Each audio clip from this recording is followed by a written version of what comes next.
हरि ओम। ओम नमो भगवते शिवानंदाय।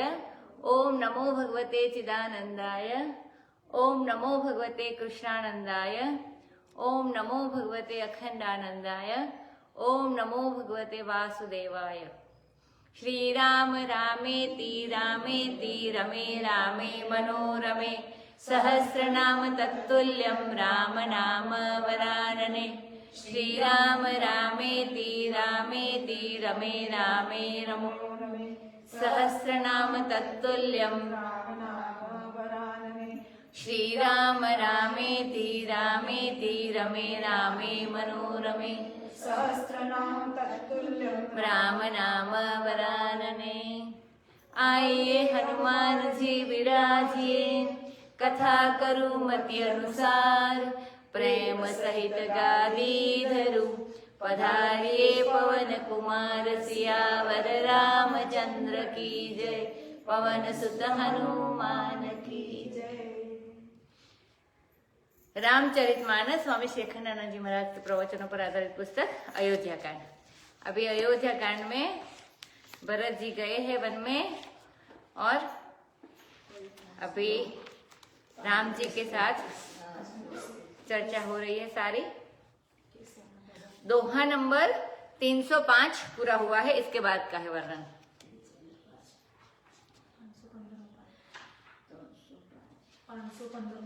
305। हाँ, अब रामचंद्र जी बताते हैं, जानहु तात तरनी कुल रीति। रामचंद्र बोलते हैं, भाई भरत, तुम सूर्यवंश की रीति को, मतलब अभी राज्य चलाने की सेवा जो भरत जी को सौंप रहे, तो भरत जी को बता रहे कि क्या करना है और उनको भरत पर विश्वास भी है कि कैसे करते हैं। तो बताते हैं कि सूर्यवंश की रीति जो है तो तुम भली भांति जानते हो भरत जी, और सत्य संध माने सत्य प्रतिज्ञा का पालन करने वाले पिताजी की कीर्ति भी तुमको मालूम है, तो वे भी तुम जानते हो। और उनकी मेरे प्रति माने दशरथ जी पिता की मेरे प्रति जो प्रीति है उनको भी तुम जानते हो कि जिसके कारण वो मर गए, वो वियोग में। समय का ज्ञान है तुमको और समाज का भी ज्ञान है। तुमको समय का भी ज्ञान है और समाज का भी ज्ञान है। तो गुरुजन की लज्जा को भी तुम जानते हो, और हमारे जो उदासीन है, मित्र है, शत्रु है, तो उनके मन की बात भी तुम्हें मालूम है। माने सब कुछ तब सर्वज्ञ माने सब जानते हो।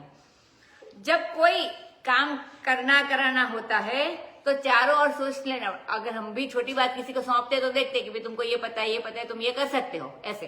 तो किसी से कोई काम कराना या करवाना होता है तो चारों ओर सोच लेना पड़ता है, और कि शत्रु, इस बात से शत्रु क्या कहेंगे, कुछ शत्रु करेंगे तो तुम क्या कर सकते हो, सब कुछ पता होना चाहिए। तो मित्र क्या कहेंगे, जो हमसे उदासीन है उन पर इस बात का क्या असर पड़ेगा,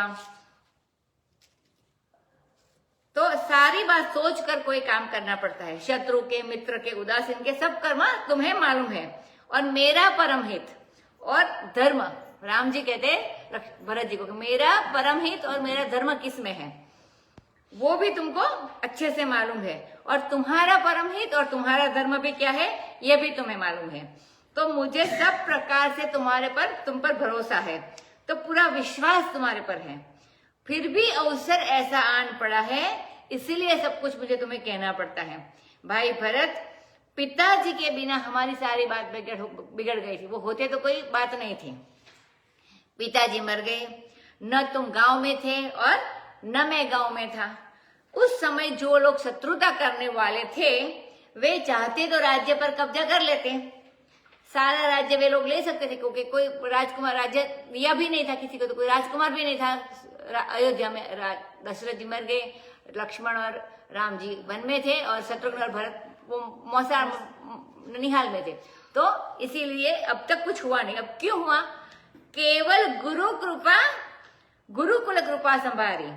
जो गुरु जी ने ऐसी कृपा की, वशिष्ठ मुनि ने, कि इस राजधानी के बाहर इस बात को जाने ही नहीं दिया, रोक दिया सब जगह पर, और कृपा करके उन्होंने ये सारी परिस्थिति जो संभाल लिया। नहीं तो क्या होता, बताते हैं कि न तरु प्रजा परिजना परिवार, नहीं तो हमारे प्रजा परिजन माने जो हमारे नगरजन है, परिवार, सबको कितना भारी दुख होता यदि गुरु जी इतनी सी बात कर देते कि उस समय पहले भरत जी के पास बुलाने को न भेजते। रामचंद्र के पास भेज देते हैं।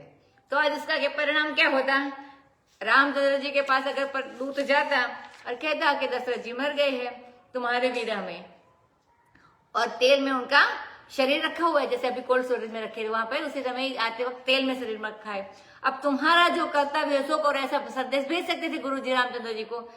तो रामचंद्र जी उसी वक्त क्या करते हैं? तो पिताजी की अंत्येष्टि क्रिया करने के लिए लौट आते कि नहीं लौट आते, क्योंकि कर्तव्य भी था पुत्र थे तो वो लौट आते हैं। और लौट आते तो पिताजी का वचन टूट जाता, जो दिया था कि वो राम जी को वन में भेजो, वो वचन टूट जाता। रामचंद्र जी का खुद का व्रत टूट जाता और नियम भी टूट जाता। सब भी कहते कि देखो अभी राज्य की लालच में ये वापस लौट आए, और कही गए कि जो पक्ष वाले हैं वो लोग भी बात से वो हो जाते कि ये वचन नहीं निभाया है। तो लेकिन गुरु जी ने क्या बात बनाई कि रामचंद्र जी के पास तो खबर भेजी ही नहीं, बुलाया तो भरत और शत्रुघ्न को बुलाया। देखो इसमें साफ मालूम पड़ता है कि गुरु जी भी चाहते हैं कि रामचंद्र लौटकर घर में न आए और वनवास जो है वो इसका पालन करे, तो इसमें भी वो चाहते थे।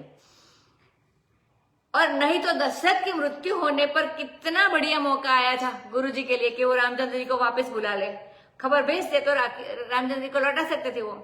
और रामचंद्र भी यही समझते हैं, कहते हैं कि देखो गुरु जी ने कितनी बुद्धिमत्ता का काम किया और उनके मन में क्या निर्णय है भरत, इस बात को तुम समझते हो, गुरु जी के मन में क्या है वो तो तुम समझते ही हो।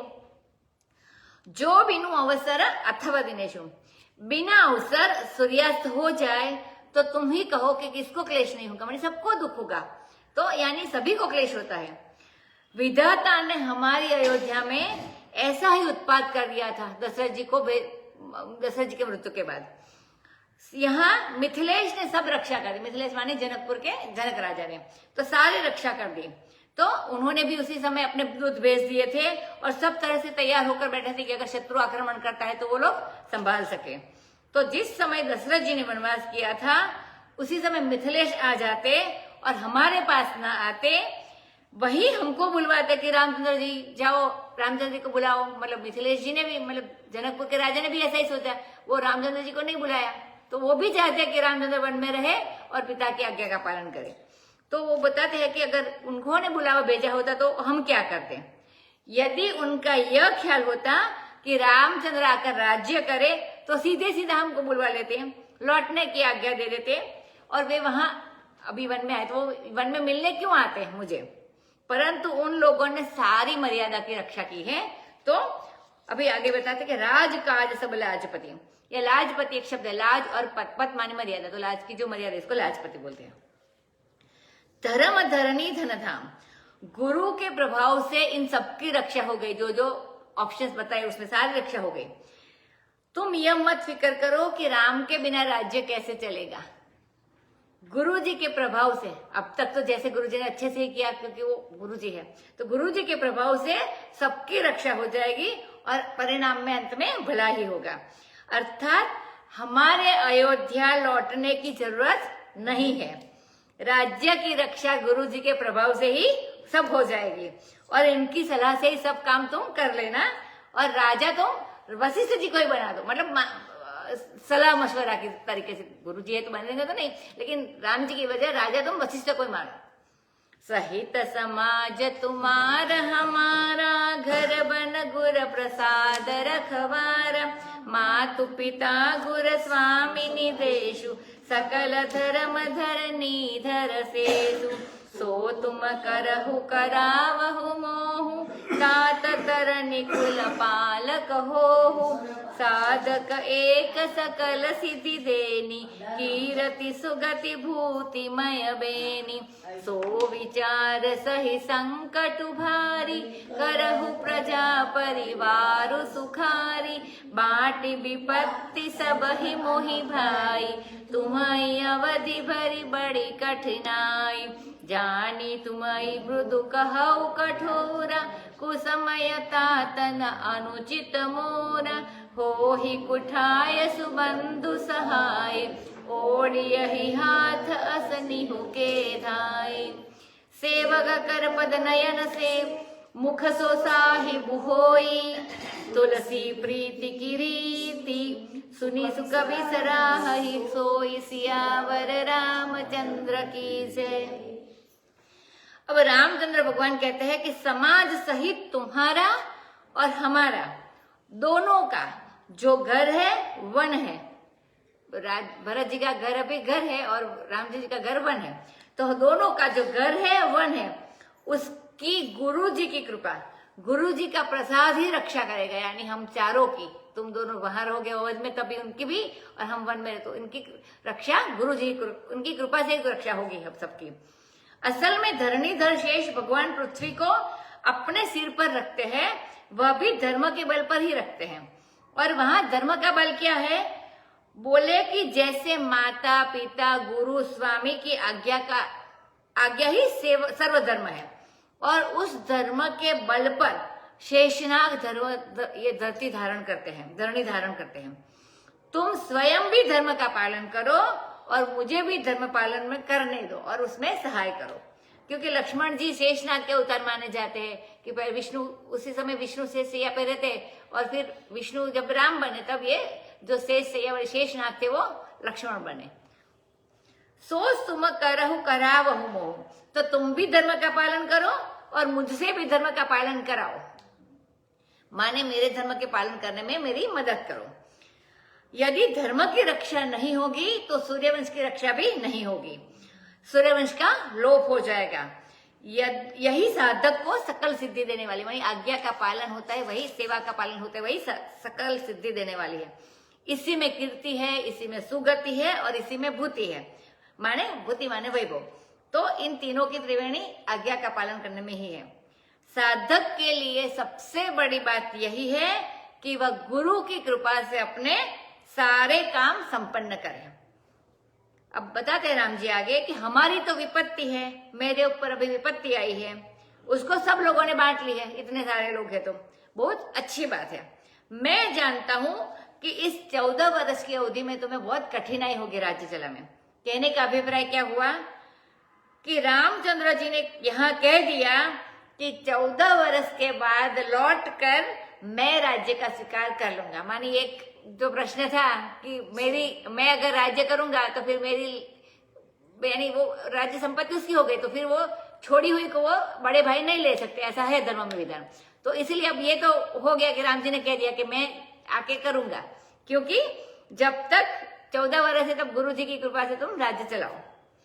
तो मैं जानता हूं कि भरत तुम बड़े कोमल हो, राम जी कहते लक्ष्मण भरत जी को, लेकिन तुमसे मैं बड़ी कठोर बात कह रहा हूं कि बोले कि यह कुसमय है, और कुसमय में अगर अपने भाई को कोई कठोर बात कह भी जाए तो अनुचित नहीं होती है।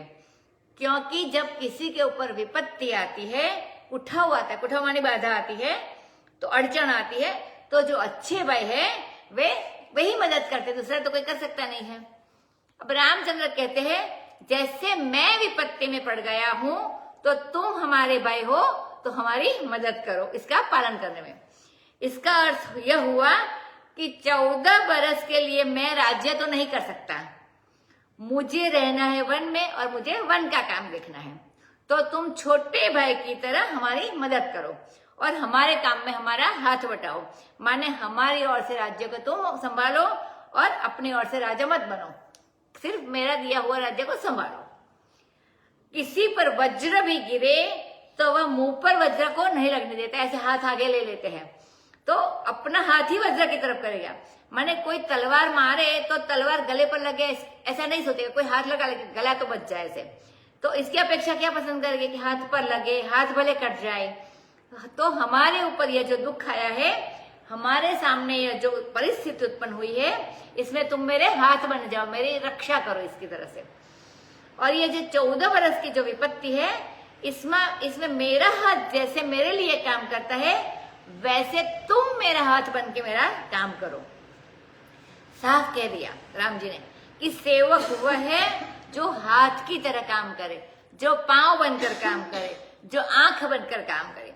यह नहीं कि सेवक अपने स्वामी की सुविधा असुविधा, धर्म अधर्म, उचित अनुचित, उसकी परिस्थिति पर कोई विचार ही ना करे। तो सेवक का किसमें भला हो, कि सेवक स्वामी का किसमें हित है वो भी देखना पड़ता है सेवक को। तो वो अपनी अपनी कहे, मतलब वो सेवक चाहे कि मैं ये करूंगा, तो ऐसा नहीं होता है। तो ऐसा सेवक नहीं होता है। सेवक को तो हाथ की तरह, पांव की तरह और आंख की तरह रहना चाहिए। और स्वामी कैसा होता है? मुख सो साहेब होई। एक ही वाक्य में राम जी ने कह दिया है, स्वामी मुख के समान होता है। आगे आता है कि कैसे होता है। तुलसी प्रीति की रीति।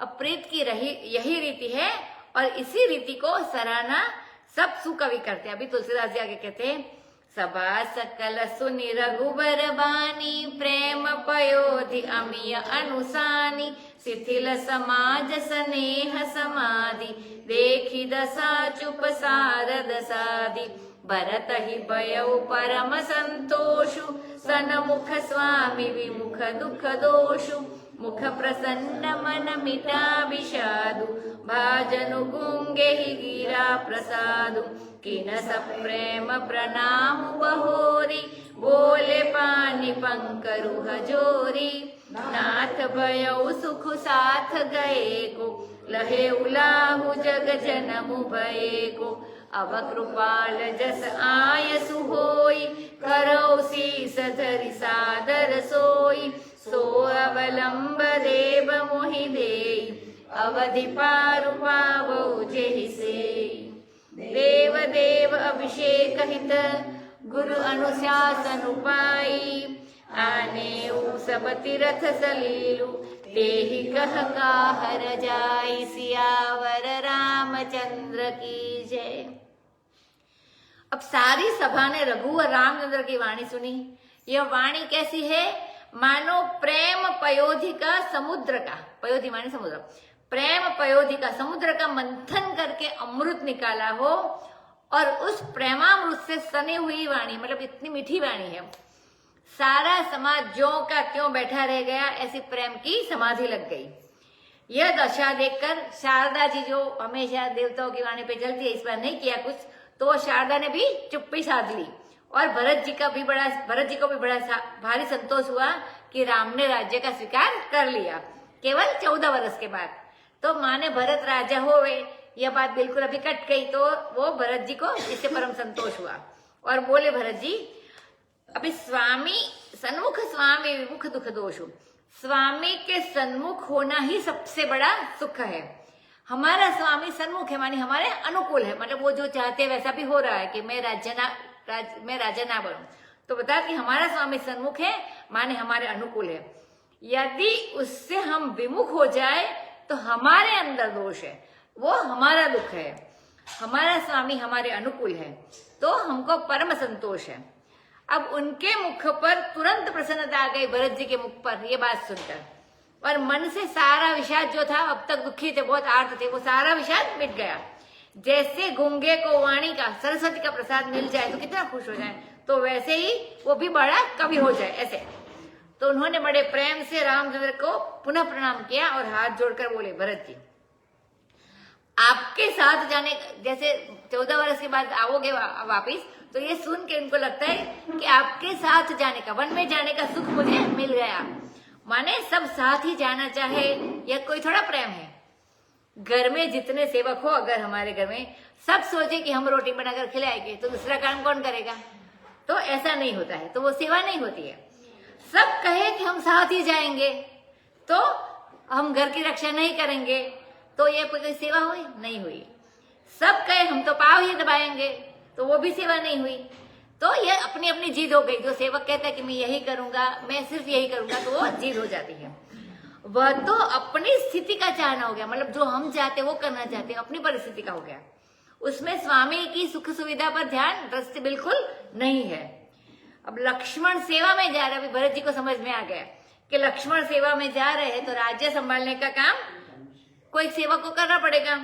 तो भरत जी कहते हैं कि आपकी आज्ञा से जो हम राज्य को संभालेंगे, वह हमारी वैसी ही सेवा हुई जैसे लक्ष्मण आपके शरीर की वन में करेंगे, और हम नगर में रहकर आपकी संपत्ति की सेवा करेंगे। तो अभी एकदम क्लियर हो गया भरत जी को। तो दोनों आपके सेवक हो तो हुए, आपकी आज्ञा के अनुसार सेवा करने से जो साथ जाने का सुख था वो भी हमको मिल गया। जगत में जन्म का जो लाभ है राम जी की सेवा का, वो लाभ हमें मिल गया। अब पहले भरत जी को यह ख्याल आया था कि लक्ष्मण जी का जीवन बड़ा सफल है, कि वो लक्ष्मण जी को जीवन का लाभ मिल रहा है, क्योंकि वो और मैं अभागी हूँ और मैं वन में नहीं जा रहा हूँ। तो उनको पहले ऐसा था। अब जब भगवान की आज्ञा हो गई कि हमारी संपत्ति की तुम देखभाल करो, तब लक्ष्मण जी मेरे साथ हो आते हैं। तो बोले साथ जाने का सुख मुझे भी मिल गया। वैसे मैं समझती हूँ कि लक्ष्मण जी आपके साथ है, वैसे आपको आपकी संपत्ति की मैं सेवा करूंगा संभाल के। तो मुझे जन्म लेने का लाभ था, वो सेवा का वो भी मुझे मिल गया।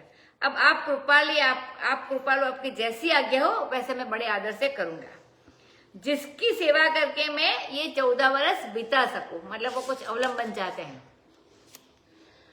आपके अभिषेक के लिए। अच्छा, अगर आगे प्रश्न पूछते क्योंकि अभिषेक के लिए सारे जल लेके आए हैं, तो आपके अभिषेक के लिए गुरु की आज्ञा से मैं सब तीर्थों का जल ले आया हूं।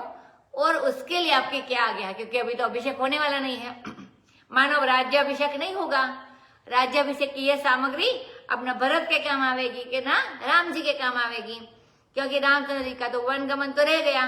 और इसमें बात यह है कि यदि स्वामी किसी को दुख सहने की आज्ञा दे और किसी को सुख प्राप्ति की आज्ञा दे, तो दोनों में उलटफेर ही हो सकता है। कैसे कि जैसे राजा सरकार किसी को जुर्माना कर दे, तुमको 5,000 का जुर्माना, और वे कहे कि मैं बड़े आदर के साथ इस सजा का अस्वीकार करता, तो फिर कोई दंड हुआ ही नहीं और वह अपराधी हो जाएगा। और एक को राजा 500 रुपए का इनाम दे और वह कहे कि मैं बड़े आदर के साथ इसका अस्वीकार करता हूं, और ये राज्य कोष में रहे और राज सेवा समझी जाएगी। इनाम जो दिया जाए इसका तो इनकार किया जा सकता है, वो दूसरी बात सही है, लेकिन वो दंड की अस्वीकार संभव नहीं है। तो रामचंद्र को वनवास दिया गया था, यदि उसको वे इनकार करते तो वे कष्ट और सहन से इनकार करते, ऐसा माना जाता था। लेकिन भरत को तो राज्य दिया गया था। यदि किसी के मन में वैराग्य हो और राज्य ले, तो वह दोषी नहीं होता है। बिना लोभ के, बिना लालच के वो राज्य करते तो वो दोषी नहीं है। सो अब वे बोले रामचंद्र जी तो वन में जाएंगे, लेकिन भरत का भी राज्याभिषेक नहीं होगा, क्योंकि भरत राजा तो नहीं बन रहे अभी। और रामचंद्र जी का राज्याभिषेक होगा, लेकिन वो तो 14 वर्ष के बाद होगा। तो यह निर्णय तो हो गया। इस दोहे में श्री भरत जी ने रामचंद्र भगवान से एक बात तो यह मांगी कि हमको आलम्बन चाहिए। आगे आया ना, सो अवलंब देव मोहि देई, मतलब निर्गुण ज्ञान निरालंब होता है। मतलब इसमें कोई आलम्बन की आवश्यकता नहीं, जैसे हम निर्गुण होता है इसमें। और निर्गुण उपासना में भी प्रणव यानी ओमकार या तो जप आदि का आलम्बन होता है। कोई शब्दात्मक आलम्बन करता है, कोई रूपात्मक आलम्बन होता है, किसी दर्शन से कर सकते हैं। निर्गुण ज्ञान तो निरालंब है, बिना आलम का। परंतु निर्गुण उपासना में भी शब्द आदि जैसे हम जप करते तो उसका आलम्बन होता है। और सगुण उपासना तो बिना आलम्बन की शक्य ही नहीं है, हो ही नहीं सकती। तो जब रामचंद्र की आज्ञा मानना है, यह राज्य रामचंद्र जी का है, इसीलिए कुछ अवलंबन, कुछ सहारा चाहिए। केवल मन मन में सोचे कि यह राम का राज्य है तो उससे काम नहीं बनेगा। तो भरत जी ने एक आलम्बन मांगा। सो अवलंब देव मोहि देई, अवधि पार पावहु जेहि सही। मतलब जिसकी सेवा करे और मतलब जो आलम्बन मिले उससे इसकी सेवा करे और अवधि के पार हो जाए, माने 14 साल बीत जाए। जैसे समुद्र के पार जाना हो तो जहाज चाहिए, तो जहाज वहां पर आलम्बन है। और वैसे 14 वर्ष का जो काल है वो अवधि है, तो इसका पार करने के लिए भी अवलंबन रूप पादुका चाहिए, ऐसा बता दिया राम जी ने, लक्ष्मण जी ने, सॉरी भरत जी ने। अब दूसरी बात उन्होंने यह पूछी कि राज्याभिषेक के लिए जो जल लाया हुआ है उसका क्या करें, क्योंकि भरत का राज्याभिषेक नहीं होना है और रामचंद्र जी का भी नहीं होना है, और राज्याभिषेक 14 वर्ष के लिए टल गया, तो जल का क्या हो। तो अभी भरत जी ने राम जी को प्रश्न पूछा। अब तीसरी बात वे पूछते हैं, देखो अद्भुत मालूम पड़ता है, आजकल ऐसा भाई मिलना जो चित्रकूट में है, अपने भाई के साथ है, परंतु रह रहे अभी चित्रकूट, वहां तीर्थ में जाने के लिए रामचंद्र भगवान से पूछना चाहते हैं, और मन में फिर भी संकोच है कि अपने बड़े भाई के प्रति जब ऐसा बर्ताव करता है तो वह पिता के प्रति, गुरु के प्रति कितना संकोची होगा, कैसे बर्ताव कर भरत जी, तो कैसे बर्ताव करता होगा। यह बात बिल्कुल स्पष्ट कैमुतिक न्याय से मालूम पड़ती। कैमुतिक माने जब इतना बड़ा काम हो गया हो तो छोटे के बाद तो क्या मतलब ऐसे ही सोचते कितने पूछने की क्या आवश्यकता है, तो इसको कैमुतिक न्याय बताते हैं। एक मनो आगे प्रश्न तीजा पूछते हैं, तीसरा प्रश्न पूछते हैं।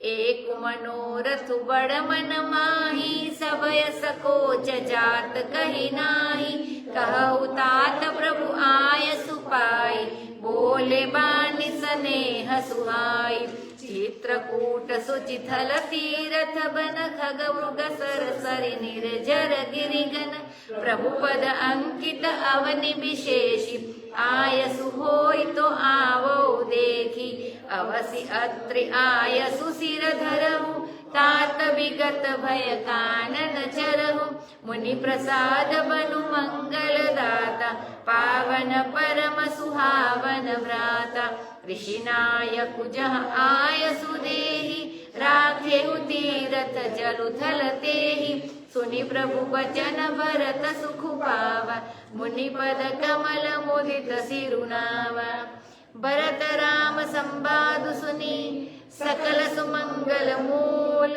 सुरस्वारथि सराहि कुल बरसत सुर तरु फूल सियावर रामचंद्र की जय।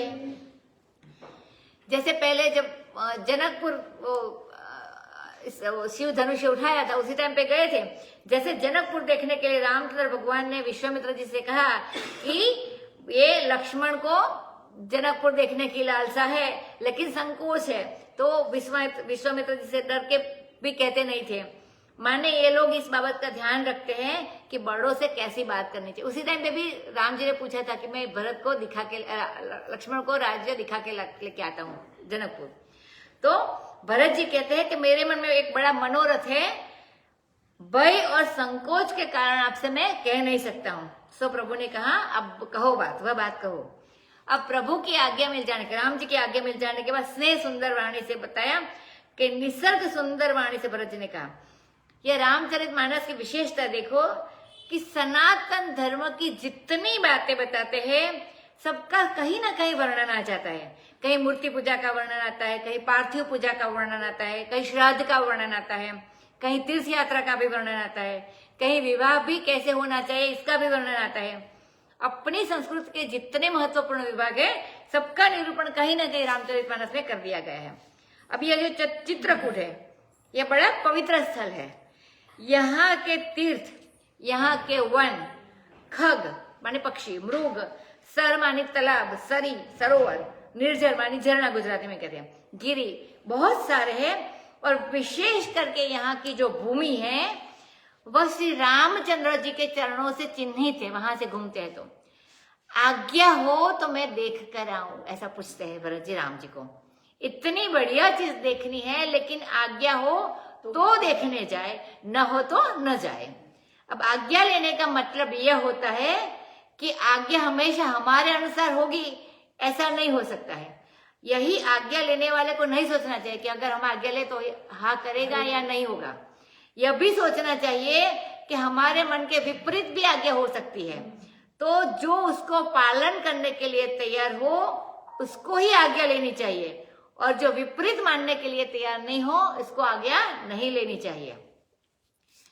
आदेश हो तो मैं देखने जाऊं। अब राम जी कह देते कि मत जाओ तो भरत जी नहीं जा सकते थे, अपने मन को वहां मारना पड़ता। पर वे दोनों में राजी हैं, जाओ तो भी राजी है, मना करो तो भी राजी है। आदेश के दोनों पक्ष में भरत जी राजी है। यह शरणागति का भाव है। अभी शरणागति होती तभी यह हो सकता है। जहां आदेश के पक्ष में हम राजी है वहां शरणागत है, और जहां अपने मन की बात मनवाना चाहते हैं वह शरणागति नहीं है। वह शरणागति होती तो बिल्कुल झूठी है। देखो वर्णन कैसे करते हैं कि क्या सुंदर है, खग मृग सरसरी, मतलब वर्ण मंत्र, व्याकरण की भाषा में इसको वर्ण मैत्री बोलते हैं। क्या सुंदर अनुप्रास है इसमें। एक तरफ देखो जिधर किसी का भी ध्यान नहीं है, बड़ों की आज्ञा लेने का इसमें प्रयोजन बताते हैं भरत जी कि वशिष्ठ जी आए हैं अयोध्या से, विश्वामित्र जी आए हैं जनकपुर से, और बड़े बड़े ऋषि मुनि भी आए हैं। सबका आदर हुआ, सबका सत्कार हुआ, सबकी बात मानी गई। लेकिन खास चित्रकूट में रहने वाले जो अत्रि ऋषि है, जो बड़े महात्मा है, उनकी तरफ तो ना वशिष्ठ का ध्यान गया, न तो विश्वामित्री का, न तो जनक जी का, और न भरत का। तो उनका भी तो आदर होना चाहिए। तो जिस स्थल में आए हैं वहां का जो विशेष महापुरुष है उसका आदर यदि नहीं करेंगे तो यह भी शिष्टाचार के विपरीत माना जाएगा। इसीलिए कहते हैं रामचंद्र तो धर्म मर्यादा के रक्षक है, तो उनका ध्यान तुरंत उधर गया कि बोले कि भाई तुम जाकर अत्रि ऋषि से आदेश ले लो और उनका आदेश शिरोधार्य करके निर्भय होकर इस वन में विचरण करो। मतलब इसी समय अत्रि ऋषि का भी हो गया आदर देने का, जो सत्कार करने का था। अब ये चित्रकूट में तीर्थ का महात्म्य नहीं है, देवता का महात्म्य नहीं है, यह वन और नदी वस्तु महात्म्य नहीं होता इसमें। तो महात्मा का संकल्प ही सारा का सारा काम करता है इसमें, जहां पे जो तीर्थ के महात्मा हो उसका ही संकल्प काम करता है। तो यह जो चित्रकूट की महिमा है वह अत्रि मुनि के प्रसाद से, अत्रि मुनि के कृपा से ही यह वन मंगल जाता है। इतना अच्छा इसलिए लग रहा है।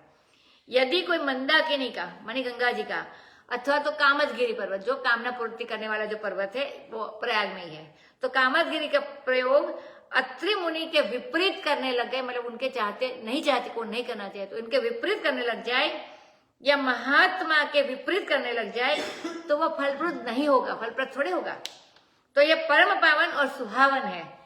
सो प्यारे भ्राता भरत जी, इन्हीं की आज्ञा के अनुसार तीर्थ का जो जल है वह उस स्थल में रख दो जहां वो अत्रि ऋषि रखने का आदेश करे। तो दो बात हो गई, एक तो चित्रकूट में विचरण करो अत्रि मुनि की आज्ञा से, और महात्मा से अनुमति लेकर, परवानगी लेकर तब तीर्थ में जाना, नहीं तो तीर्थ फलप्रद नहीं होता है। मतलब किसी की आज्ञा लेकर जाओ तो तीर्थ का फल मिलता है।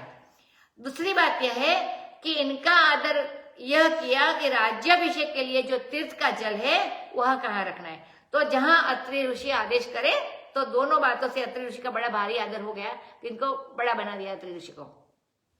एक तो इसकी आज्ञा से विचरण करना है और इसके आदेश से ही जल कहाँ रखना है वो बताएंगे। अब तो भरत जी राम प्रभु का वचन सुनकर बहुत सुखी हुए और मन अत्रि मुनि के चरणों में अत्यंत आनंदित होकर उन्होंने सिर झुकाया। अब तक अत्रि मुनि की याद ही नहीं आती थी भरत जी को, क्योंकि उनको तो रात में नींद नहीं आती थी और दिन में भोजन नहीं होता था, माने इतने आरती थे, दुखी थे। उनको तो केवल रामचंद्र के लौटने की चिंता उसी समय लगी हुई थी। अब रामचंद्र जी की आज्ञा मिलने पर उन्होंने अत्रि मुनि को नमस्कार किया।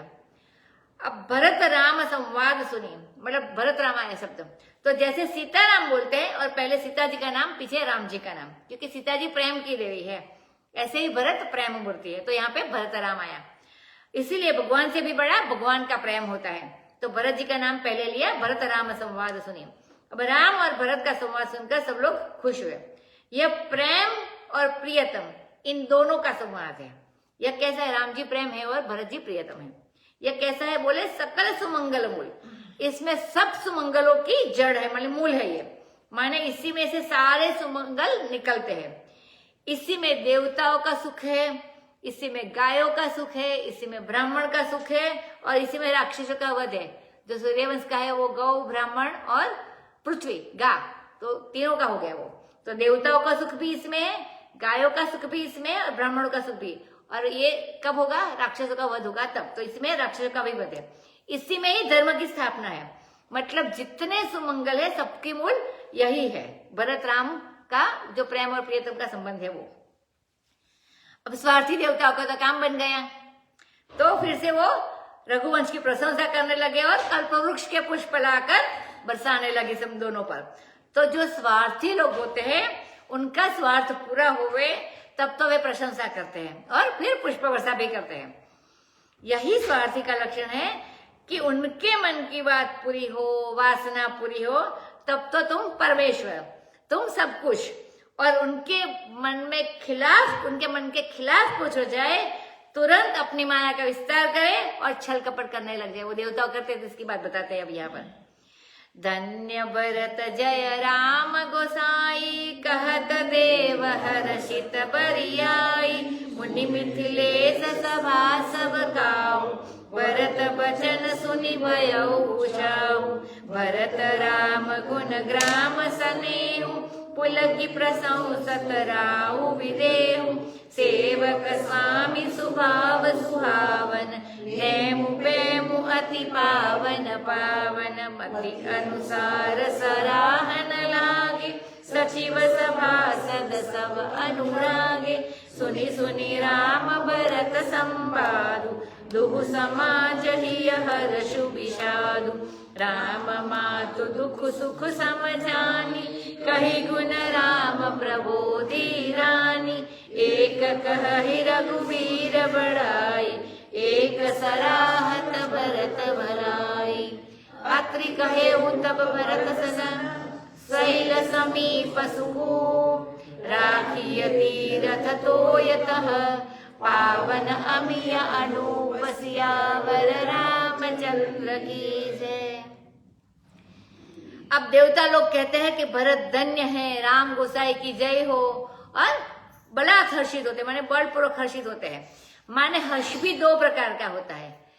घर में आदमी झगड़ा कर रहा हो, अगर रो रहा हो, और बाहर का कोई आदमी आवे तो झट वो मुस्कुराकर उससे बात करने लगे, तो उसका मुस्कुराना बलात् हुआ, माने गुजराती में जिन्हें पराणे कहिए। तो यह क्या हुआ कि यह बरियाई मुस्कान हुई, मान ली बलात्कार की मुस्कान हुई। और निसर्ग सुंदर अपने सहज स्वभाव में परमात्मा का स्मरण करके मगन हो रहा हो और उसके चेहरे पर मुस्कान खिल रही, तो वो स्वाभाविक हर्ष होता है। तो दो प्रकार का हर्ष होता है। देवता लोगों के चेहरे पर तो बनावटी हर्ष है, स्वाभाविक हर्ष होता ही नहीं है कभी। मतलब अपना काम बनता है तो खुश होते हैं, अपना काम नहीं बनता है तो दुखी होते हैं। अब मुनि मिथिलेश सभा को सभी को, माने वशिष्ठ मुनि को, जनक जी को, सारी सभा को, सबको भरत जी का वचन सुनकर बड़ा उत्साह हुआ कि हम लोग भी अब भरत जी के साथ घूमकर चित्रकूट को देख लेंगे। क्योंकि किसी तीर्थ में जाना और वहां जो पुण्य पावन स्थल होता है उनको न देखना, यह एक प्रकार का तीर्थ का अपराध माना जाता है। गंगा भी जाए और गंगा जी के जल का आचमन भी न करे, अपने सिर पर छांटा भी न मारे, स्नान जलपान करना तो दूर रहा, तो उसका नाम गंगा अपराध भी होता है। मतलब गंगा जी पे जाए तो नए जल छिड़ के जो भी है वो करे। जिस तीर्थ में जाए उस तीर्थ का आदर करके वहां कुछ न कुछ तो करना चाहिए। वे जितने लोग आए हैं सब भरत जी के साथ सारे तीर्थ में घूम सकेंगे, देख सकेंगे। तो अब सब लोगों के मन में बड़ा भारी उत्साह हुआ। अब राजा जनक भरत और राम दोनों के गुणग्राम की प्रशंसा करते हैं और शरीर में रोमांच होता है। यह सेवक का स्वभाव कैसा, सेवक माने भरत जी, और स्वामी का स्वभाव कैसा, माने दोनों का स्वभाव सुहावना है। भरत जी की बात रामचंद्र ने नहीं रखी, लेकिन कह दिया कि जो तुम कहो सो ही करेंगे। भरत जी ने कहा हम संकोच में डालकर थोड़ी ही करेंगे, आपको जैसे सुख हो, तो बार बार आया था कि पहले भरत कहते, पहले राम जी कहते, तो आपको जैसे सुख होता है वैसी ही आज्ञा कीजिए। तो स्वामी का स्वभाव भी कैसा और सेवक का स्वभाव भी कैसा स्वभाव, दोनों का कैसा मेल है, दोनों में प्रेम कैसा है। तो यह बड़े बड़े पावनों को भी पवित्र करने वाला है, जो पवित्र है उसको भी पवित्र करने वाला है। सब अपनी बुद्धि के अनुसार, मति अनुसार सचिव सभासद सब प्रेम में भरकर उसकी सराहना करने लगे, प्रशंसा करने लगे। और राम भरत का रस संवाद सुन सुनकर दोनों समाज के हृदय में हर्ष भी होवे और विषाद भी होवे। हर्ष इसीलिए होवे कि देखो 14 वर्ष के बाद तो रामचंद्र राज्य का स्वीकार करेंगे, तो राज्य रामचंद्र का हो ही गया। अब विषाद इसलिए हो रहा है कि 14 वर्ष के लिए रामचंद्र वन में चले जाएंगे तो दर्शन नहीं होगा। तो सबके हृदय में हर्ष और विषाद दोनों साथ में हो रहा है। अब जो राम जी की माता है तो दुख और सुख दोनों के बराबर देखते, सम है, विवेकी है। क्योंकि इधर भरत जी साथ रहेंगे और राजकाज देखेंगे और रामचंद्र जी फिर आवेंगे तो यह सुख होगा। लेकिन 14 वर्ष का जो वियोग होगा सो बड़ा दुख होगा। तो दोनों मानो बराबर मालूम पड़ता है, सरखा मालूम पड़ता है, फिर भी दुख तो होता है। तो रानी कौशल्या ने राम जी के गुणों का वर्णन करके सबको समझाया। कही गुण राम प्रबोधि रानी, कोई कहता है कि देखो रघुवीर का क्या बड़प्पन है कि संकोच में पड़कर, नहीं तो उनको राज्य क्या चाहिए, मतलब वापिस आने को कहा है तो राज्य क्या चाहिए, लेकिन संकोच में पड़कर के भरत को अच्छा लगे इसके लिए कहा है। तो रामचंद्र को राज्य थोड़ी ही चाहिए। तो ये उनकी बड़ाई है जो फिर उन्होंने आना और राज्य करना स्वीकार कर लिया। कहते हैं कि यदि भरत जी का इतना प्रेम न होता तो राम फिर से आना स्वीकार भी कैसे करते हैं। भरत जी की भलाई की भी प्रशंसा करते, दोनों करते हैं। उसी समय अत्रि ने भरत से कहा कि शैल के पास, पर्वत के पास एक बड़ा सुंदर कुआं है, उसमें तीर्थों का सारा जल रख दो, क्योंकि वह जल पावन अमी अनूप है, जो बड़े तीर्थों का है, इसलिए यह पवित्र करने वाला भी है और अमृत के समान भी है और अनुपम भी है। भरत अत्रि अनुशासन पाई, जल भाजन सब दिए चलाई। सानुज आपु अत्रि मुनि साधु, सहित गए जहाँ कूप अगाधु। पावन सात पुण्य थल राखा, प्रमुदित प्रेम अत्रि तात अनादि सिद्ध थल सेहु। लोपेउ काल विदित नहीं केहु, तब सेवक न सरस थलु देखा। किन सुजल हित कूप विशेष, विधि बस भयउ विश्व उपकारु। भरत कूप अब कहहि जोगा, अति पावन तीरथ जल जोगा। प्रेम सनेम निमज्जत प्राणी, होई रही विमल करम मन बानी। कहत कूप महिमा सकल, गए जहाँ रघुराऊ। अत्रि सुनायउ रघुबरहि, तीरथ पुण्य प्रभाव। सियावर रामचंद्र की जय। अब अत्रि मुनि की आज्ञा से भरत जी ने जितने जल भाजन थे, भिन्न भिन्न तीर्थों के जो जल लाए थे, चारों समुद्रों का, 68 तीर्थों का राज्याभिषेक के लिए, उन सब बाकी लोग से इनको रवाना कर दिया। और स्वयं भरत शत्रुघ्न जी के साथ अत्रि मुनि और दूसरे साधुओं के साथ जहाँ अगाध कूप है वहां गया, जहाँ ऋषि ने बताया हुआ, और उस पुण्य स्थल में उन्होंने उस पावन जल को रख दिया। और प्रेम से आनंदित होकर अत्रि मुनि ने ऐसा वर्णन किया। तात अनादि सिद्ध थल है, बोले कि हे तात, यह अनादि सिद्ध स्थल है, जो कुआं है वो जगह पे।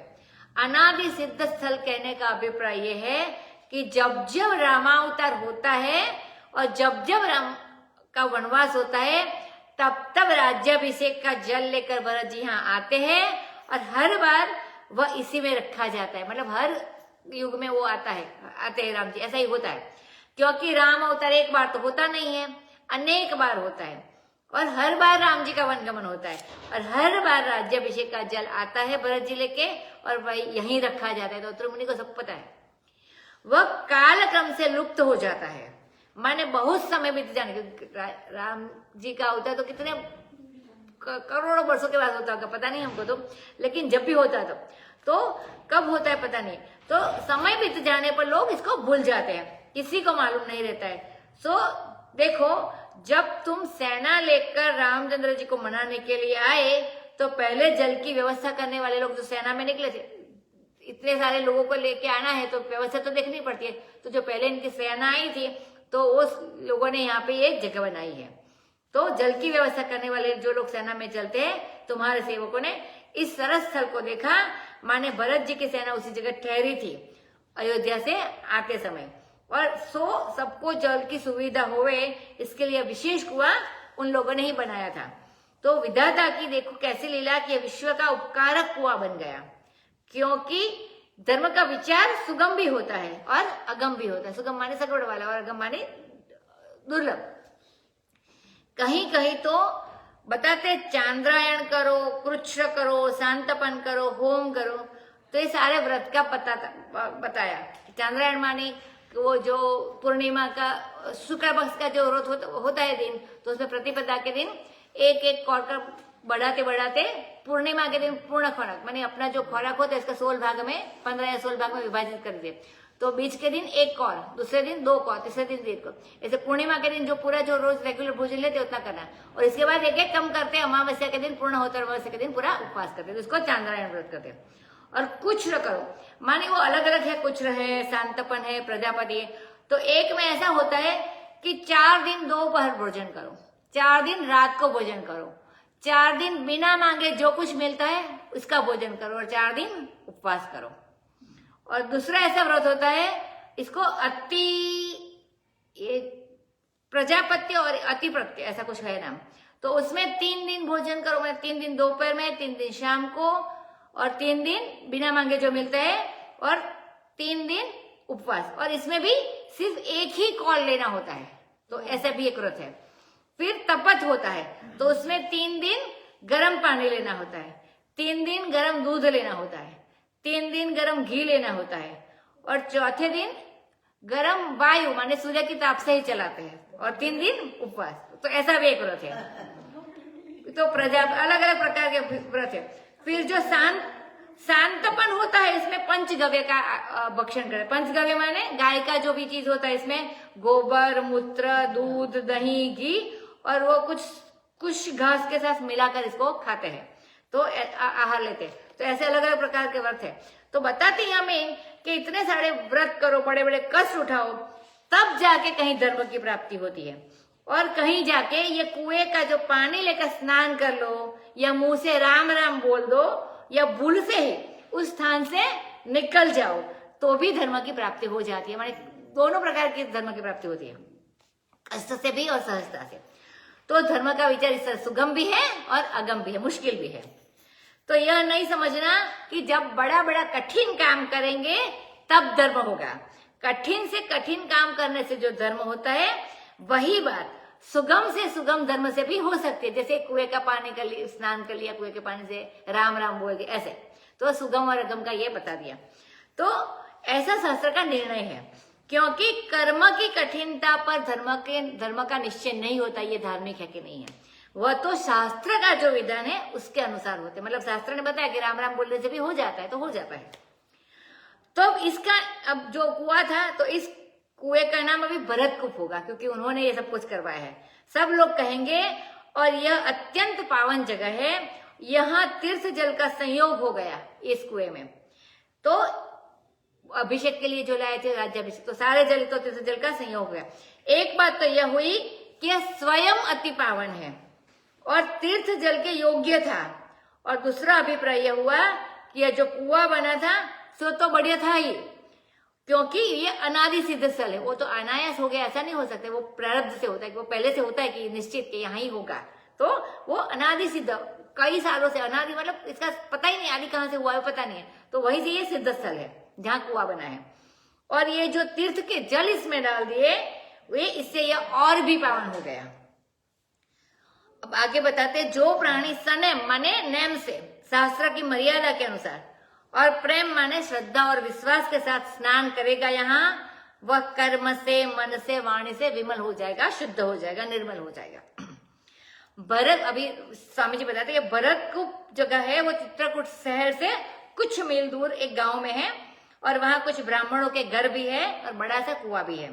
तो जो लोग जाते हैं इस जल में स्नान करते हैं, उस जल का आचमन करते हैं और फिर अपने को पवित्र मानते हैं। अब बताते हैं आगे कि जैसे हिंदू धर्म में पाप भी बड़ी जल्दी लग जाता है, और जैसे किसी को छूने से भी पाप लगता है ऐसे मानते हैं, किसी को देखने से भी पाप लग जाता है, तो बड़ा जल्दी पाप लग जाता है। उसी तरह से हिंदू धर्म में पाप की निवृत्ति भी उतनी ही जल्दी हो जाती है कि वहीं कहीं स्नान कर लेने से हो जाती है, कहीं भगवान का नाम ले लेने से हो जाती है, कहीं सूर्य का दर्शन करने से हो जाती है।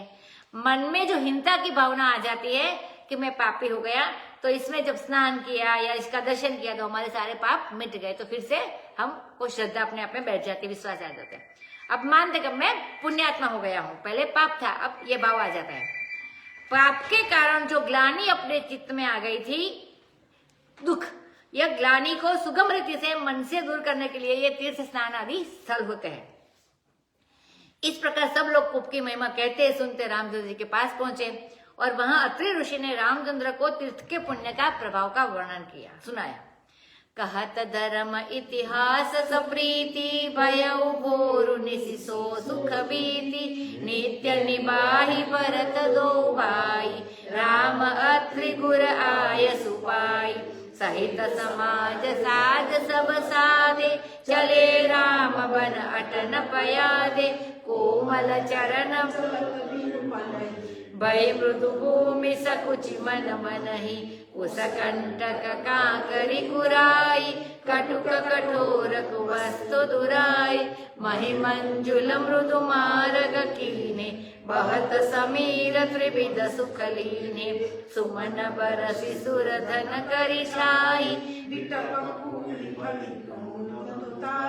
मृग बिलोकी खग बोली सुबानी सेवहि सकल राम प्रिय जानी सुलभ सिद्धि सब प्राकृत हो राम कहत जमुहात राम प्रण प्रिय भरत कहू यह न होई बड़ी बात सियावर रामचंद्र की जय।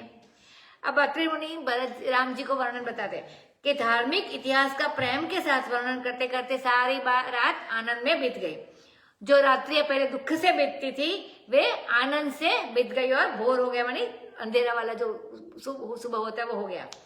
मनुष्य अपने को इधर उधर की बातें सोचकर दुखी बनाता रहता है।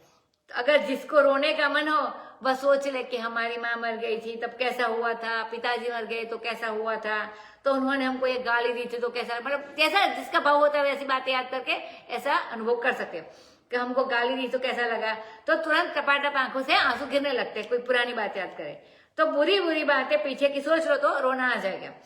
और अच्छी अच्छी बातें सोचो कि जिस दिन हमको सुख मिला है, जिस दिन हमको हमसे उससे कितना प्रेम किया, उन्होंने हमको कितना आनंद दिया, कितना हमारा प्रेम से स्वागत किया, कितना हमारा सत्कार किया, वो याद करोगे तो चेहरा खिल जाएगा। तो हमको खिला हुआ चेहरा पसंद है कि रोया हुआ चेहरा पसंद, हमको नक्की करना है। तो ऐसी बात याद करने से भी हम प्रफुल्लित हो सकते हैं। लेकिन इन दोनों से राग और द्वेष होता है कि बुरी बात सोच के तो द्वेष होता है इस प्रति किसी व्यक्ति के, और किसी की अच्छी बात सुन के करते हैं तो राग होता है। तो इसमें भी स्वामी जी ने बताया कि राग द्वेष होता है ऐसा सोच के। तो दुख देने के वाले के प्रति द्वेष होता है और सुख देने वाले के प्रति राग हो जाता है। इसीलिए दोनों का सुमिरन न करके यदि भगवान का सुमिरन किया जाए तो संसार में किसी से राग द्वेष भी होगा नहीं, और जो प्राचीन धार्मिक इतिहास है और जो भगवत चरित्र है उनके स्मरण से संसार में तो राग द्वेष होगा ही नहीं, सुख दुख होगा ही नहीं, पाप पुण्य होगा ही नहीं, और मनुष्य अपने समय को, अपने जीवन को अच्छाई से भर देगा। तो वह रात्रि अच्छे से बीत गई। अब भरत शत्रुघ्न सबने नित्य कर्म किया, रामचंद्र से, वशिष्ठ से, अत्रि मुनि से आज्ञा ली। अब अत्रि मुनि जी बीच में यहाँ आ गए क्योंकि वे तीर्थ के प्रधान महात्मा हैं। सो उनका आदेश लेकर वो वन में घूमने के लिए निकले। अपने समाज के साथ सब लोग जा रहे हैं, लेकिन कैसे? साज सब सादे, माने सादे है, सब कुछ सादे सादे है। माने महात्मा, स्वामी जी कहते महात्मा के पास जाए तो ऐसी मुछ नहीं चाहिए, माने कहीं आक्रमण करने जाना हो तो ऐसे नहीं जाना चाहिए, किसी को बहादुरी दिखाने जाना हो तो ऐसे नहीं जाना चाहिए। अगर कोई महात्मा के पास स्त्री जाए तो ऐसा श्रृंगार करके न जाए कि लोगों की आंख में पड़े। सादा भाव चाहिए। तीर्थ में जाना तो बड़े बड़े जेवर पहनकर जाओगे तो डाकू चोर लुटने की सोचेंगे, और श्रृंगार भी बहुत करेंगे तो लोगों के मन में काम और वासना का भी उदय होगा। तो वहां सादे वेश में ही जाना चाहिए। वासना उभारने वाली और वासना की उत्पत्ति होने वाली वेशभूषा धारण करके महात्माओं के बीच में, तीर्थ में, पुण्य स्थल में नहीं जाना चाहिए। देखो, स्वयं भगवान रामचंद्र बिल्कुल वन में गए तो बिल्कुल पैदल घूमने के लिए निकले। उनके चरण कितने कोमल है। पाणी स्पर्शा क्षमाभ्याम, श्रीमद् भागवत में लिखा है कि रामचंद्र के चरण तो हाथ का स्पर्श करने के लिए भी लायक नहीं, मतलब इतना कोमल है।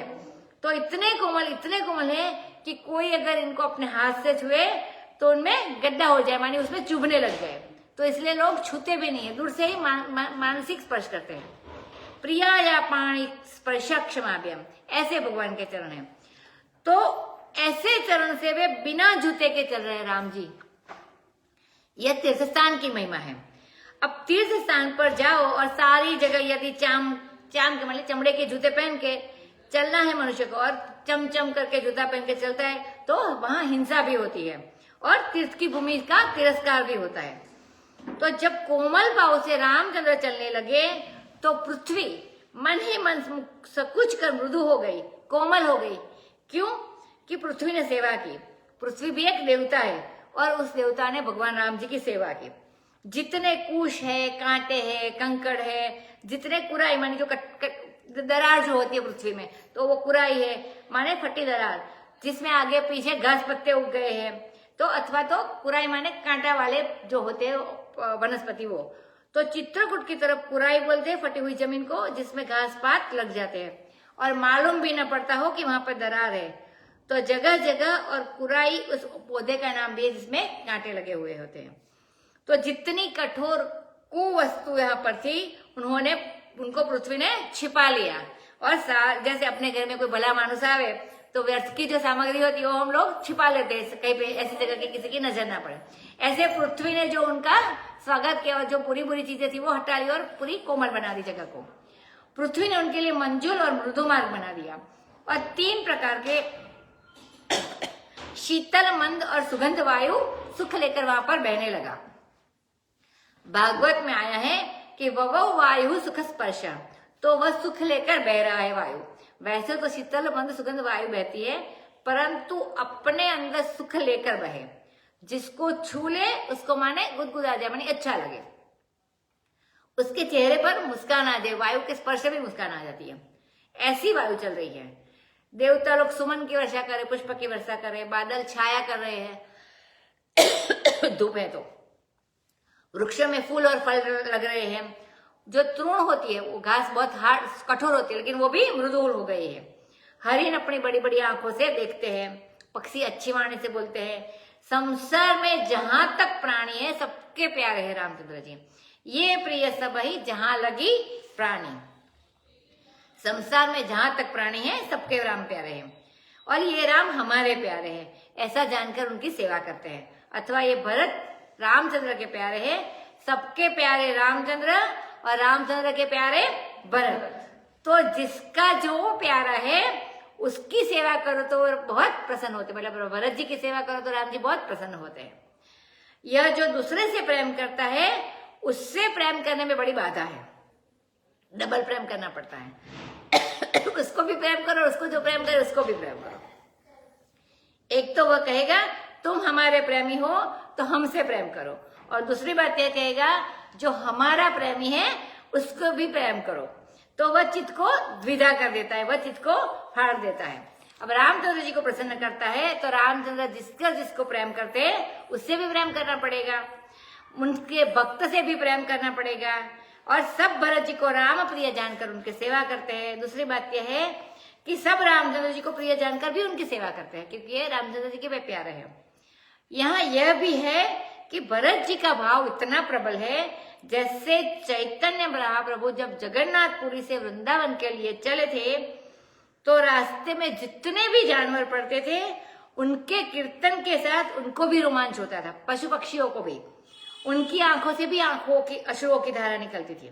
इसी प्रकार भरत जी अचर सचर चर अचर करत को, यदि भरत जी का यह भक्ति भाव न होता तो अचर को सचर और चर को अचर कौन बना देता। मानी भरत जी के सानिध्य में जड़ों में चेतनता आ गई, माने पशु पक्षी या तो वृक्ष जो भी थे वो चेतन बनते हो गए, और चेतन में जड़ता आ गई, माने जो चेतन मनुष्य थे वो लोग स्तब्ध हो गए, समाधि में लग जाते, तो इसके लिए जड़ता आ गया और भाव का परिवर्तन हो गया। इतना प्रेम भरत जी के हृदय में था। प्राकृत से प्राकृत माने साधारण से साधारण जैसे लोग दुनिया में होते हैं, वे लोग यदि राम राम कहकर जमुहाई ले, उनके उपास्य माने जमुहाई माने गुजराती में बगासु कही है, तो ये ले तो भी सारी सिद्धियां उनको मालूम पड़ जाती, सुलभ हो जाती है। राम राम कही जे जमुहाई तिन इन पाप पुंज समूहाई। राम राम कहने की ही इतनी महिमा है कि जो राम कहकर जमाई लेते हैं, ऐसे साधारण से साधारण मनुष्य को भी वह भले जप ही ना हो, मतलब जप करने वाला ना हो, तप ही ना हो, तप करने वाला ना हो, तो उनको सारी सिद्धि सुलभ हो जाती है। और भरत तो राम के प्राण प्यारे हैं, तो उनको ऐसा हो जाना मतलब वो कोई बड़ी बात नहीं है।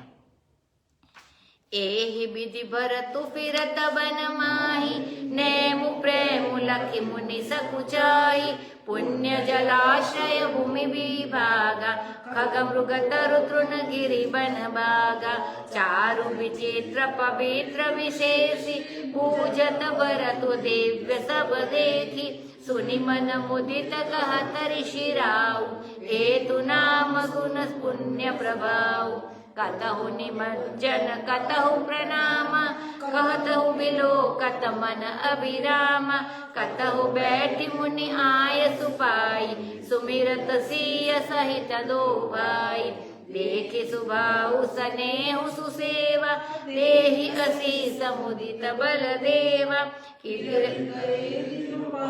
अढ़ाई प्रभु पद कमल बिलो कही आई, देखे थल तीरथ सकल भरत 5 दिन माज, कहत सुनत हरिहर सुजसु, गयउ दिवसु बैसास, सियावर रामचंद्र की जय।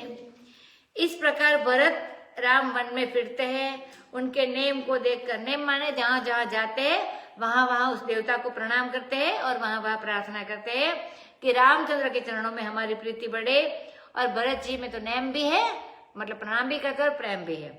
तो चातक नेम की प्रधानता से होता है।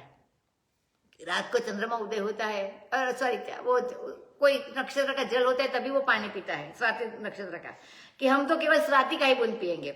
और मछली का प्रेम होता है, मछली प्रेम की प्रधानता से होती है। इसी प्रकार मतलब जल का प्रेम है, वो जल के बाहर नहीं रह सकते। इसी प्रकार सारा संयोग प्रधान प्रेमी होते हैं, संयोग होता है तभी वो प्रेम, इसका ही प्रेम होता है उसको। और चक्रवाक विरह प्रधानता प्रेमी होते हैं। जब रात को चंद्रोदय होता है तो वो चातक को चातकी का विरह हो जाता है, तो उसमें भी प्रेम होता है। तो इनमें से ही किसी एक को बतावे कि ये प्रेमी है तो प्रेम का लक्षण नहीं बनता। चारों प्रकार के प्रेमी बताए, नेम की प्रधानता से, प्रेम की प्रधानता से, विरह की प्रधानता से और संयोग की प्रधानता से। तो सबको मिला दो तब जाके बताता है कि अनिर्वचनीय प्रेम कहा जाता है इसको। अब राम वन में भरत बिना पांव में कोई चीज, अभी राम जो वन में घूम, का नाम राम वन रखा गया। राम वन में भरत बिना पांव में कोई चीज पहने घूम रहे हैं और उनके नेम और प्रेम को देखकर मुनियों को भी शर्म आती है उनको देख के, कि जैसे कोई गृहस्थी ऐसा ज्ञानी हो, ऐसा विरक्त हो कि उसको देखकर सन्यासी संकोच करने लगे कि हम सन्यासी हुए पर ये जीवन मुक्ति या मस्ती या विरक्ति हमको क्यों नहीं मिली जो इस गृहस्थ को है। तो ऐसा होता है कभी, तो सन्यासी लोग भी संकोच में पड़ जाते हैं कि यह गृहस्थ होकर भी हमसे बड़ा है। तो इसी प्रकार बड़े बड़े महात्मा लोग जो चित्रकूट में हैं, वे भरत की रहनी और देखकर सकुचा जाते हैं और संकोच में पड़ जाते हैं। वहां बड़े बड़े पवित्र जलाशय है, पवित्र भूमि विभाग है, पक्षी, तृण, मृग, वृक्ष, पर्वत, वन, बगीचे सबके सब बड़े सुंदर और पवित्र है और विशेष करके विचित्र माने अनोखे है, अद्भुत है, दूसरी जगह है वैसे नहीं है। भरत उनकी दिव्यता देखकर पूछते हैं और उनका प्रश्न सुनकर मन में मुदित होकर अत्रि मुनि सुना रहे हैं। किस कारण से तीर्थ बना, ये बताना भी हेतु है। तीर्थ वहां बनता है जहां भगवान का अवतार स्थल हो, भगवान की पूजा वहां होती हो, या तो कोई महात्मा वहां प्रकट हुआ हो, महात्मा ने वहां पर तपस्या की हो, तो वो स्थान में तीर्थ बनता है। और कोई कोई वस्तु स्वभाव से ही बड़ी तीर्थ पवित्र होती है, कि बिना भगवत संबंध के और बिना महात्मा के संबंध से भी कोई वस्तु तीर्थ नहीं बनती, मतलब वो पवित्रता होनी चाहिए। तीर्थ उसको कहते हैं जिसका सहारा लेकर आदमी संसार के दुख से, संसार के ताप से, संसार के संकट से पार हो जाए, इसको तीर्थ कहता है। वह हेतु और नाम क्या है और उसमें गुण क्या है, उसका पुण्य क्या है, उसका प्रभाव क्या है, ये सब अत्रि ऋषि बताते हैं। कहीं स्नान करते हैं तो पुण्य मिलता है, कहीं प्रणाम करते हैं तो पुण्य मिलता है, कहीं मनोहर दृश्य देखकर प्रेम से उसको देखने लगते हैं, तो कहीं अत्रि मुनि का आदेश प्राप्त करके बैठ जाते हैं और दोनों भाई बैठकर सीताराम का स्मरण भी करते हैं। तीर्थ में जाए आदमी और शांति से बैठकर भगवान का स्मरण न करे तो मन कैसे पवित्र हुए। तो जैसे वहां शरीर से स्नान करते हैं, वाणी से तीर्थ का गुणगान करते हैं, वैसे वहां बैठकर अपने इष्टदेव का स्मरण करने से बड़ी शांति मिलती है। आंधी की तरह आए और तूफान की तरह चले गए तो वहां पंडित की गाली दी, कुली को पैसे कम दिए, तो वो सब काम में उदारता करेंगे, लेकिन वहां के गरीब मजदूर को कम पैसा देगा। और सब काम में उदारता करेंगे, लेकिन मजदूर को पैसा कम देंगे। ताजमहल देखने जाए तो वहां से गाइड को जरूर 1.25 देकर आएंगे। स्वामी जी उस जमाने की बात है। 2 रुपये देकर आवेंगे, 5 रुपये भी देकर आवेंगे, और पंडा तीर्थ दिखावे तो उसको 4 आना देंगे। तो ऐसे लोग तीर्थ का तिरस्कार करते हैं। विलायत में जब जाते हैं प्रदेश में, तो सबसे पहले ही तय किया जाता है कि हाँ जो आदमी हम देंगे वो जो दिखाने के लिए, तो वो कहे इतना देना होगा, तो वहां पे दे आते हैं। यहाँ तीर्थ दिखाने के लिए कोई चले जाए तो वहां की प्राचीन संस्कृति, वहां का इतिहास, वहां की कथा सुनावे, तो उस समय वह कंजूसी आ जाती है और मन में कुछ देने का भाव नहीं होता है। तीर्थ में जब जाए तो वहां जाकर सब विधि पूर्वक करना चाहिए। देखी स्वभाव सुने हु सुसेवा, उनके स्वभाव को देखकर, स्नेह को देखकर, उसकी सेवा देखकर जो वन देवता है वे आनंदित होकर आशीर्वाद भी देते हैं। 2.5 दिन तक, मतलब 7.5 घंटे तक वे तीर्थों में विचरण करते हैं और उसके बाद लौटकर प्रभुपद कमल का दर्शन करते हैं। तो सारे तीर्थ स्थल उन्होंने 5 दिन में देख लिए और हरिहर सुधे सुनते हैं। माने केवल एक पक्षी कथा नहीं होती है वहां, केवल नारायण की, केवल विष्णु की कथा करो ऐसा नहीं होता, शंकर जी की कथा होती है, हरि की भी कथा और हर की भी कथा। कहते कहते सुनते दिन बीत गया, सांझ हुई, अब तीसरी सभा जुड़ती है, माने रात की। बोर नहाय सब जुरा समाजू, भरत भूमि सुरते रहुति राजू, भल दिन आजु जानी मन माई, राम कृपाल कहत सकुचाई, गुर नृप भरत सभा अवलोकी, सकुचि राम फिरि अवनि बिलोकी, सील सराही सभा सब सोची, कहु न राम सम स्वामी सकोची, भरत सुजान राम रुख देखी, उठी सब प्रेम धरि धीर विशेषी, करि दंडवत कहत कर जोरी, राखी नाथ सकल रुचि मोरी, मोहि लगी सहेउ सब ही सतापु, बहुत बाति दुख पावा आपु, अब गोसाई मोहि देव रजाई, सेवऊ अवध अवधि बरि जाई, जेहि उपाय पुनि पाय जनु, देखै दीन दयाल, सो सुख देहि अवधि लगी, कोस सपाल कृपाल सियावर रामचंद्र की जय। अब प्रातः काल हुआ, अपने नित्य कर्म सब किए, माने जो जो रोज करते थे, स्नान करना, देवता की पूजा करना, भगवान से प्रार्थना करना, वह सब काम करके समाज जुड़ा, साथ में आए। मतलब यह नहीं कि नींद से उठे और बिना मुंह धोए वही पुराना कपड़ा पहनकर आकर बैठ गए, ऐसा नहीं। तो स्नान करके, माने सारे नित्य करके ये समाज फिर से इकट्ठा हुआ। भरत जी है, ब्राह्मण है, तिरहुती के राजा माने जनक राजा है। अब रामचंद्र ने अपने मन में मुहूर्त देख लिया बैठे बैठे कि इन लोगों के लौटने का मुहूर्त कब है। मन में रामचंद्र जी ने देख लिया कि आज बड़ा दिन है। जैसे देश पवित्र होता है, कोई कोई स्थान बहुत पवित्र होता है, धरती तो वैसे सब एक है लेकिन स्थान पवित्र होता है। और जैसे वस्तु तो सब है लेकिन कोई कोई वस्तु पवित्र होती है, कोई चीज अच्छी नहीं होती, माने गंदी होती है। पंचभूत से ही बनी चीजें, सारी चीज बनी है, लेकिन इनमें कोई चीज अपवित्र होती है, कोई चीज पवित्र होती है। तुलसी दल, बिल्व पत्र, गंगा जल, शालिग्राम, नर्मदा चक्र, ये सब पंच भौतिक है लेकिन सहज पवित्र है। यह वस्तु की पवित्रता हुई। देखो स्थान तो सब है लेकिन एक स्थान मगह है, एक स्थान है अवध ब्रज भूमि, तो स्थान की भी महिमा होती है। और काल में भी वैसे भेद होता है। यह जो काल है, प्रातः काल है, सायंकाल है, मध्याह्न काल है, रात्रि काल है, तो काल सब एक ही है। वैसे दिक् तत्व एक होने पर भी पूर्व पश्चिम उत्तर दक्षिण ये एक में ही कल्पित है, लेकिन उसमें भी पूर्व मुख से बैठकर भगवान का ध्यान करो, प्रार्थना करो, संध्या करो, उत्तर मुख से बैठ के संध्या करो, दक्षिण मुख से बैठकर पिंड करो, और ये बात होती है। तो कहा कि सारी और तो दिशा है, कहीं भी कर लो, तो पूर्व पश्चिम क्या, तो उसमें भी पवित्रता का भाव होता है। जैसे वस्तु में भी पवित्रता का भाव होता है, वैसे स्थान में भी पवित्रता का भाव होता है, और वैसे काल में भी पवित्रता का भाव होता है। बोले सब दिन एक बराबर, तो कहाँ होगा? ब्रह्म दृष्टि से देखो तो एक ही बराबर होगा। लोगों के लिए आज एकादशी है, आज पूर्णिमा है, आज जन्माष्टमी है, आज रामनवमी है, तो इसी प्रकार से मूर्त भी देखा जाता है, मतलब उसी दिन ज्यादा होता है पवित्रता। तो रामचंद्र जी ने देखा कि आज का दिन भला है और रामचंद्र जी तो कृपालु है, चाहते तो है कि सब भले दिन को जाए, मतलब जो जाने वाले हैं, लेकिन मतलब सब अच्छे दिन भले दिन को जाए तो फिर से मिलन हो, मेले में आने के बाद सबको मिलूं, और ये भाव उनके मन में है। मूर्त देखकर जाएंगे, भले दिन को जाएंगे तो फिर हमसे मिलेंगे, इसीलिए कृपालु मतलब कृपा है उनके मन में। लेकिन कहने में बड़ा संकोच है, कह तो नहीं सकते कि आप आज चले जाओ। तो अब जाने का मुहूर्त मैं कैसे बताऊं? मुहूर्त तो गुरु जी को बताना चाहिए। अब रामचंद्र जी ने गुरु जी की ओर देखा, राजा जनक की ओर देखा, भरत की ओर देखा और सारी सभा की ओर देखा, और फिर संकोच करके धरती की ओर देखने लग गए।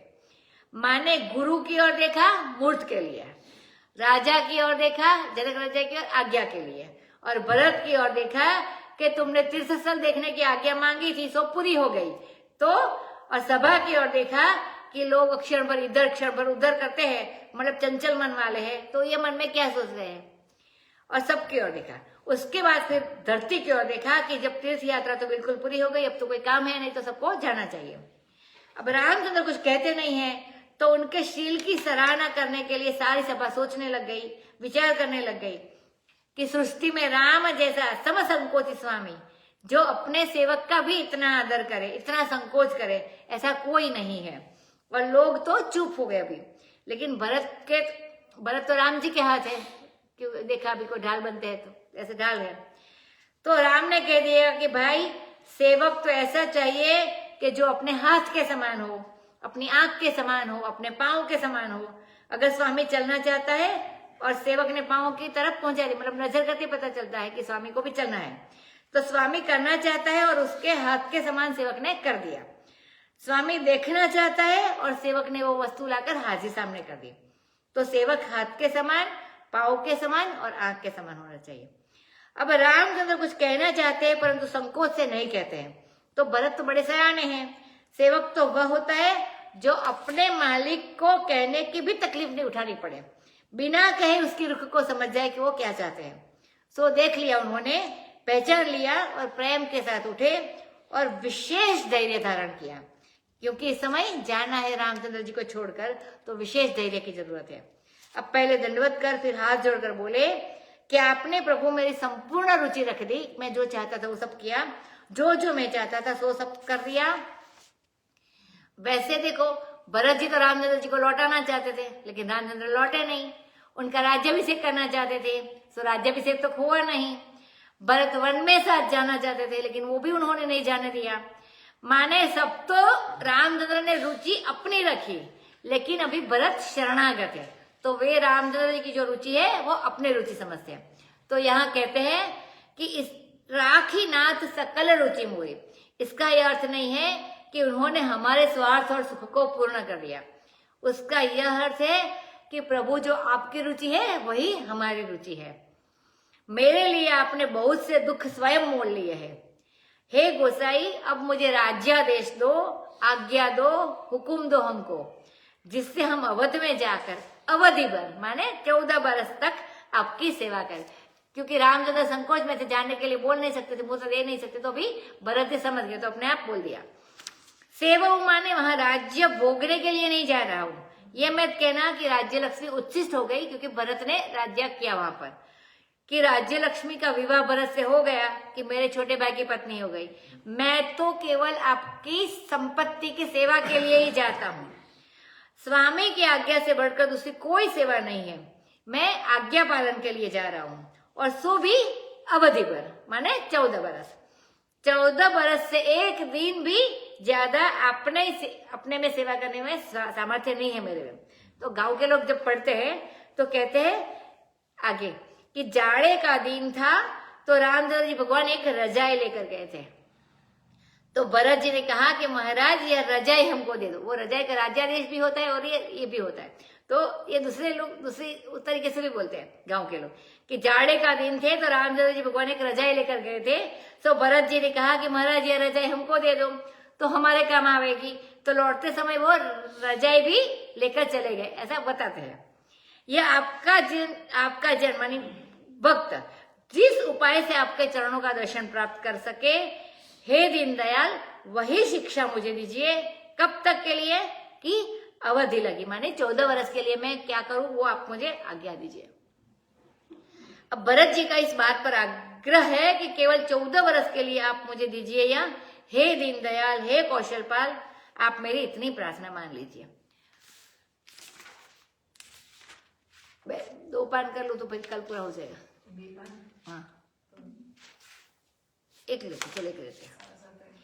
पुरजन परिजन प्रजा गोसाई, सब सुचि सरस स्नेह सगाई, राउर बति बल भव दुख दाहु, प्रभु बिनु बादि परम पद लाहु, स्वामी सुजानु जानि सब ही की, रुचि लाल सरहनि जन जी की, प्रणत पालु पाली सब काहू, देव दोहि दिसु और निबाहु, असमोहि सब विधि पुरी भरोसो, किए विचारु न सोचु खरोसो, आरती मोर नाथ कर छोहु, दुहु मिल कीन ठिठु हठि मोहु, यह बड़ दोष दूरी कर स्वामी, तदि सकोच सिकई अनुगामी, भरत विनय सुनि सब ही प्रशंसी, खीर नीर विवरण गति हंसी, दीन बंधु सुनि बंधु के बचन दीन छलहीन, देश काल अवसर सरिस, बोले राम प्रवीण सियावर रामचंद्र की जय। ये कहते हैं कि हे स्वामी आप मालिक है, ये जो पुरजन है, नगरवासी और परिजन है माने परिवार के जन, संबंधी लोग हैं और जो प्रजा है, ये सब पवित्र है और सब आपके प्रेम से सरस है, माने प्रेम से भरे हुए हैं, क्योंकि आपके स्नेह से उनकी सगाई हो गई है। माने जैसे विवाह में संबंध सगाई होता है, वैसे आपके स्नेह में सारे लोग संबंध से बंध गए हैं। हमारे गांव में भी बोलते हैं कि आपके बदि माने आपके लिए संसार के दुख की आग में जलना भी है तो भी भला है, लेकिन आपसे वियोग नहीं चाहिए। रामचंद्र की प्राप्ति के लिए यदि जन्म जन्म संसार की आग में भी जलना पड़े तो वह सबसे भला है, और आपको छोड़कर यदि मोक्ष भी मिलता हो तो हमको नहीं चाहिए। हे स्वामी आप सुजान हैं और सबके हृदय की जानते हैं, और यह जो जन है आपका भरत, इसकी रुचि, इसकी लालसा, इसकी रहनी और इसके दिल को तो आप जानते ही हो, और आप प्रणतपाल हो। प्रणतपाल माने जो शरणागत में आने वाले हैं उनकी रक्षा करने वाले, और सबका पोषण भी करते हो। हे देव, दोनों और अपनी ओर भी और मेरी ओर भी आप ही निभाना, मेरे निभाए ये निभने वाली नहीं है। इस निर्वाह का भार भी आप पर, ये जो राज्य का पालन निर्वाह करना है वो। इस प्रकार मुझे बहुत बहुत विश्वास है, सब प्रकार से केवल आप पर ही विश्वास है।